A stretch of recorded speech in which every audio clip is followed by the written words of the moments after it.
Hello friends, तो मज़ीद हम अपने प्रोजेक्ट पे काम करते हैं। तो अब हम क्या करेंगे, किसी एक टैब पे काम करते हैं। सपोज इस ट्रैक टैब पे मैं थोड़ी सी सीक्वेंस यहाँ पे चेंज करता हूँ और यहाँ पर जो शिपिंग डिटेल्स से रिलेटेड है इन टैब्स पे हम काम करेंगे।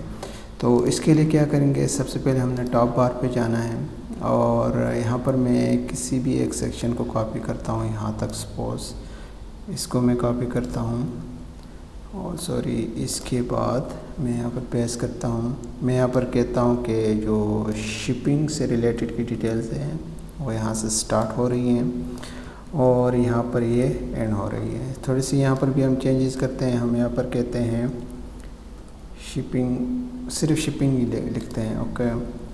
और फिर यहीं पे हम थोड़ी सी चेंजेस और करनी पड़ेगी।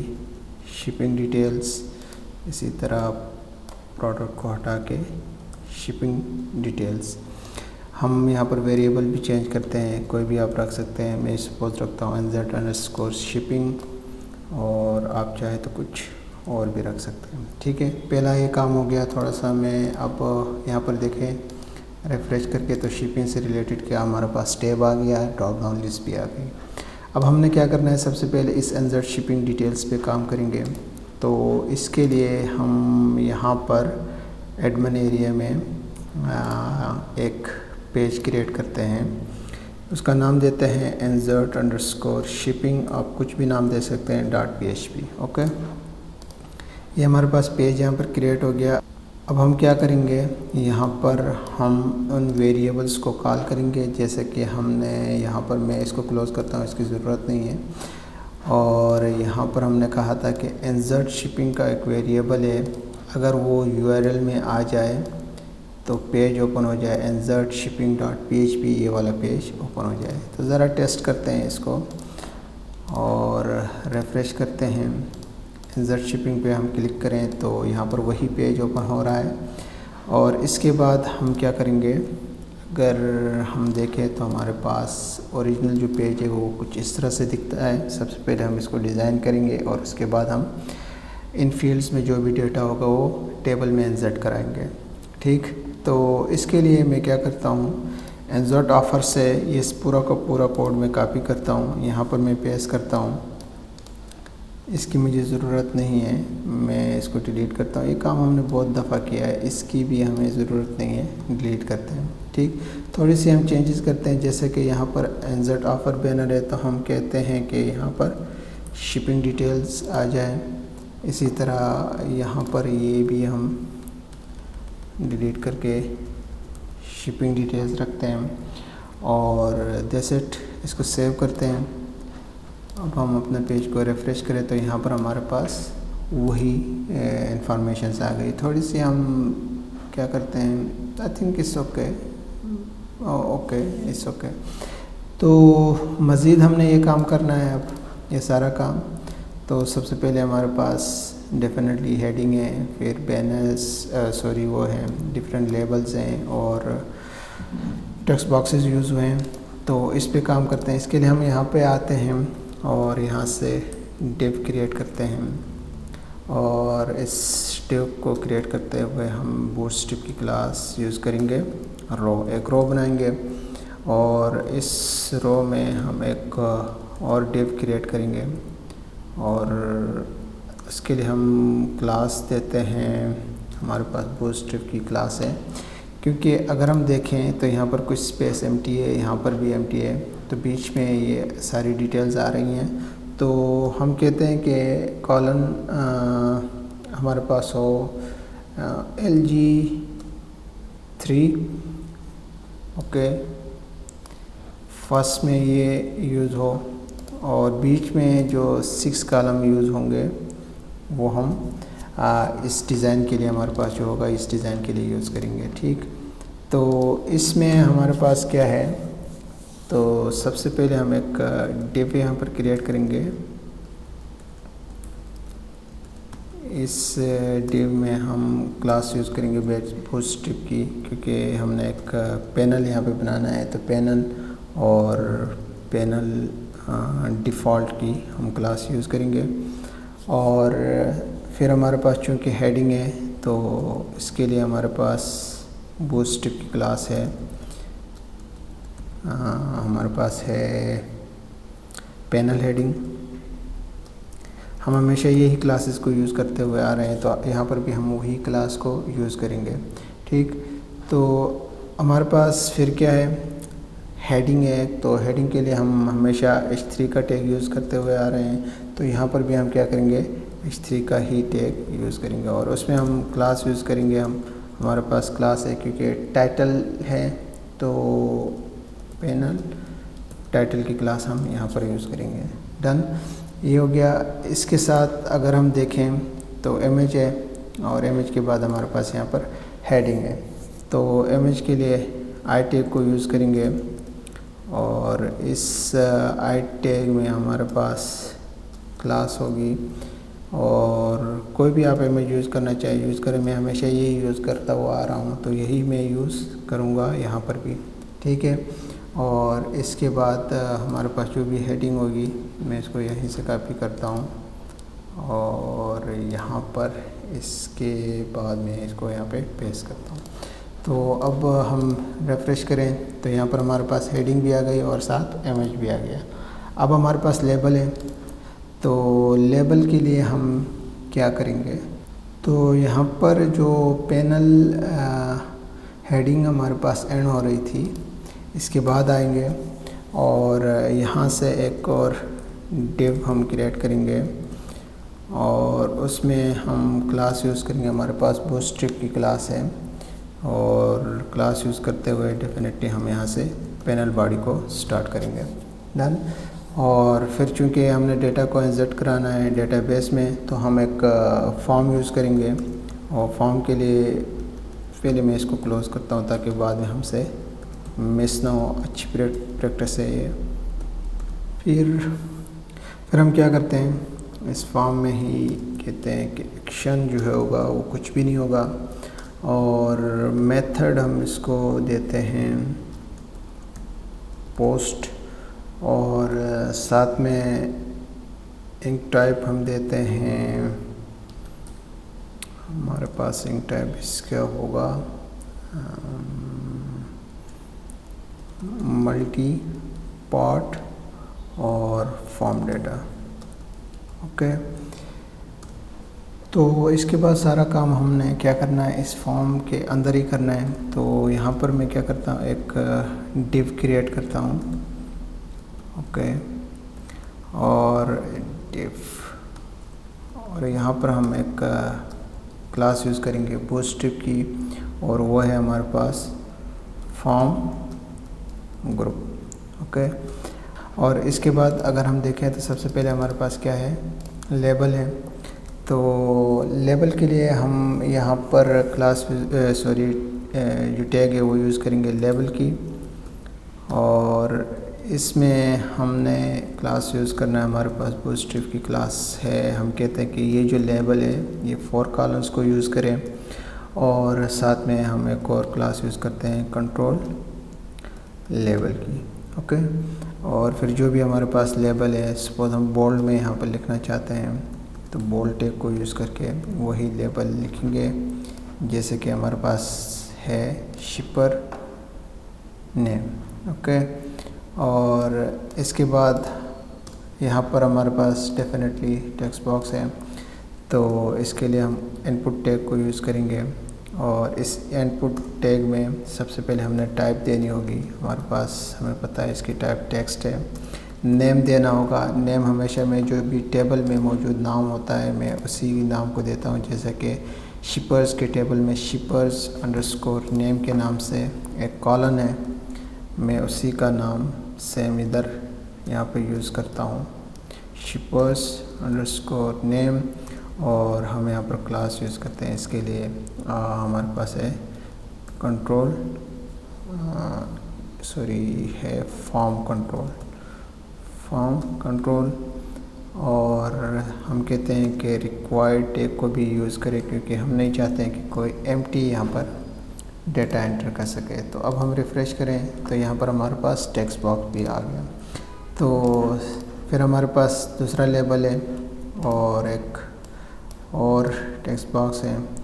तो इसके लिए मैं इसी को कॉपी करता हूँ, यहाँ पे पेस्ट करता हूँ। दूसरा हमारे पास है शिपर्स कॉन्टैक्ट, मैं यहाँ पर ये इसी तरह करता हूँ, शिपर्स नेम या शिपर नेम लिखते हैं और इसका नाम क्या है हमारे पास, शिपर्स कॉन्टैक्ट, हम यहाँ पर लिखते हैं कॉन्टैक्ट। ओके, हमारे पास सेकंड भी आ गया। देन क्या करते हैं, हमारे पास बटन है तो मैं इसी को कॉपी करता हूँ। बटन के लिए भी लेबल की ज़रूरत नहीं है बटन में, और मैं लेबल को यहाँ से हटाता हूँ। इसी तरह इसका नाम हम देते हैं सबमिट, और सॉरी टाइप हम देते हैं सबमिट, और आप चाहे तो नाम भी यही दे सकते हैं। मैं इसका नाम भी सबमिट देता हूँ। क्लास यही यूज़ होगी, रिक्वायर्ड की हमारे पास ज़रूरत नहीं है।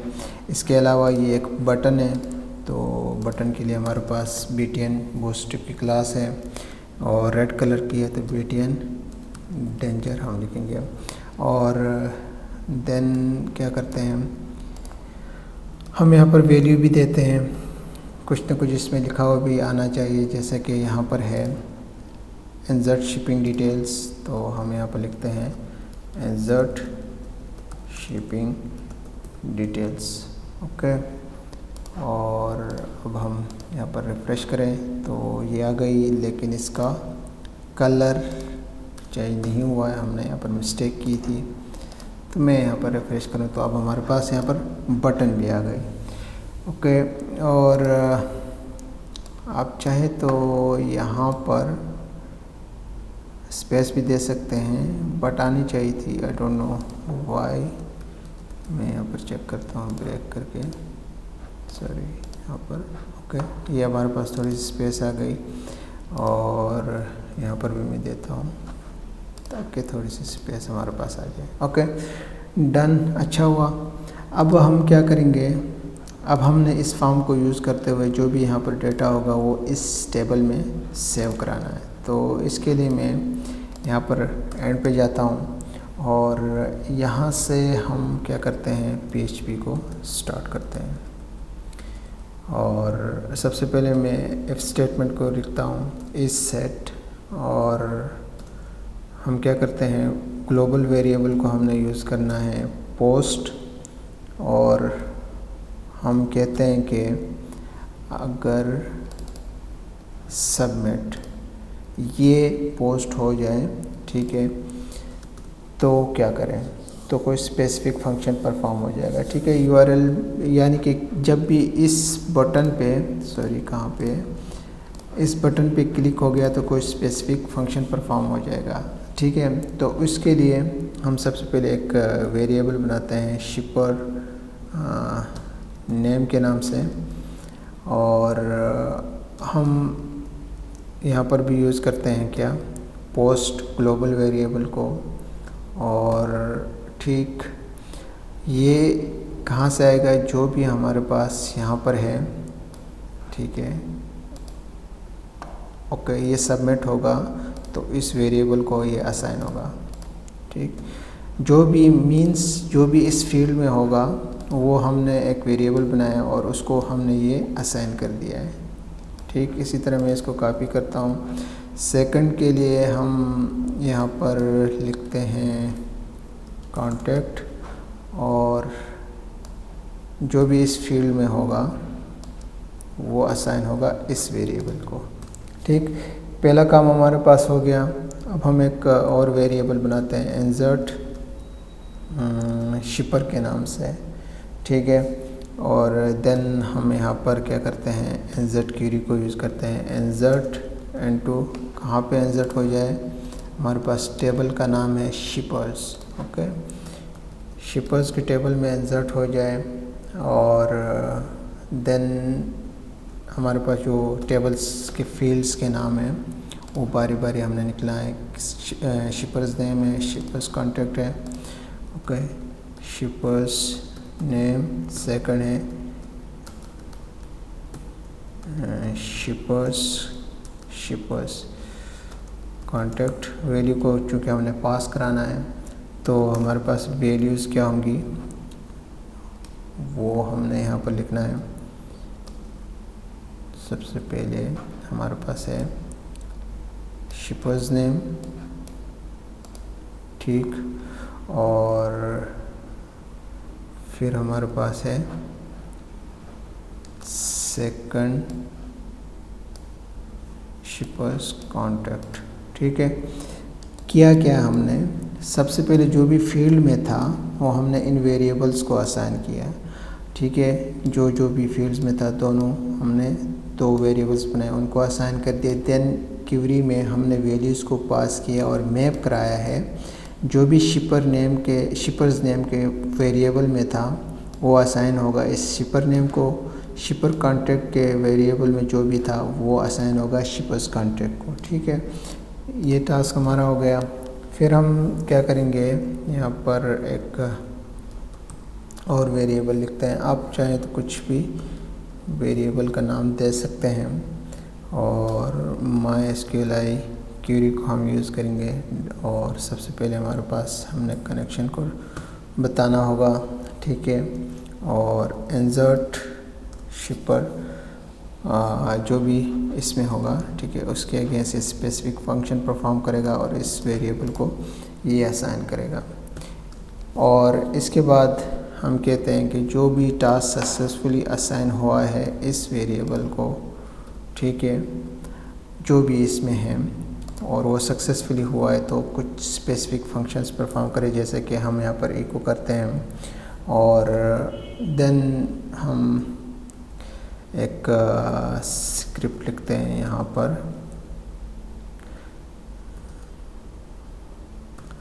और हम यहाँ पर क्या करते हैं, एक मैसेज डिस्प्ले कराते हैं, ठीक है। पॉपअप मैसेज होगा ये,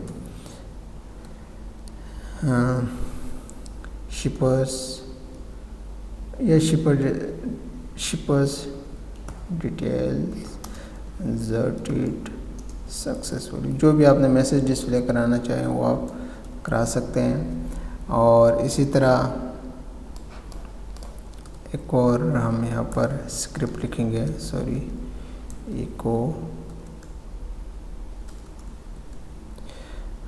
तो स्क्रिप्ट में हमारे पास क्या होगा, हम चाहते हैं कि जब हम इस बटन पे क्लिक करें तो कौन से पेज पे चला जाए। इसकी ज़रूरत मुझे नहीं लगता है यहाँ पे, okay, no need for this one. ये आगे चलकर हम यूज़ करेंगे जब हमें ज़रूरत पड़ेगी। तो मैं अभी इसको रेफ़्रेश करता हूँ, कुछ एरर है हमारे पास, expected this one 62 where is, okay, यहाँ पर हमारे पास क्या होगा, सेमीकोलन होगा, ठीक। तो हम शिपर का नाम देते हैं, सपोज अहमद, कॉन्टैक्ट इसका कुछ भी हम दे देते हैं और इंसर्ट पे क्लिक करते हैं, मैसेज डिस्प्ले हो गया। और यहाँ पर अगर हम देखें तो यहाँ पर जो डिटेल्स है वो इंसर्ट हो गई। तो हमारा आज का जो टास्क था वो हमने सक्सेसफुली कर दिया है। तो आज के लिए इतना ही, मिलते हैं न्यू लेक्चर में।